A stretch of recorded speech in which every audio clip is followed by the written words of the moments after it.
Start with remembering the vision that our founders had for this country, that we would be a country of laws, not of men. But every single day that we see more and more evidence coming out about how President Biden and his administration are politicizing the Department of Justice to serve their own personal and political interests ahead of the interests of the country, we can recognize that they are directly and intentionally undermining that very foundation of our democracy, which is the rule of law. And they're doing it in two ways. Number one, specifically to go after political opponents, namely Donald Trump supporters. And number two, to protect themselves, to protect Joe Biden, to protect Hunter Biden, to protect their personal and political allies. The American people need to recognize very clearly what is happening here, the threat to our democracy, and we have to make the decision to put a stop to this, to not allow this to go on, because otherwise we'll find ourselves in a situation in the United States of America where this is now the new norm. Whatever party becomes the party in power will say, hey, look, the last guy did this. We can use the power of law enforcement. Right, we can use our Department of Justice to go after political opponents, and that's not acceptable in this country. But and I agree with you. If the FBI is weaponized and politicized, that's a problem. DOJ, I think, has been. I don't think we have equal justice or equal application of our laws as of today in America. That's extremely dangerous to this democratic republic. It is.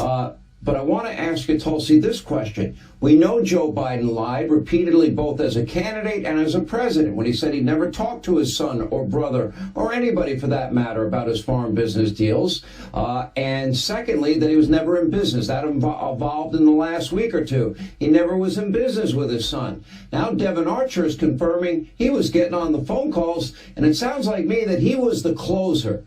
When Burisma most needed the Biden's help, here was the Zolochevsky on the line. Hunter Biden calls his dad. Dad is on speaker. And sure enough, what they needed done, the firing of the investigator Shokin, happened. What do you call that? And Hunter continues to get paid. Was that a vice president taking action as vice president for the enrichment of his family?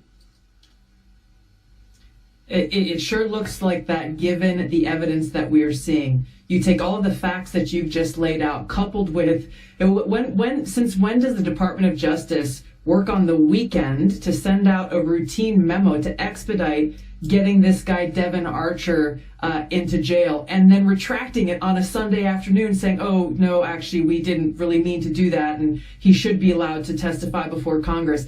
They're acting so blatantly and abusing their power to benefit President Biden and the Democrat elite. It's hard to dispute the facts that are before us. It's unfortunate that the Democrat elite in Congress are trying to do that.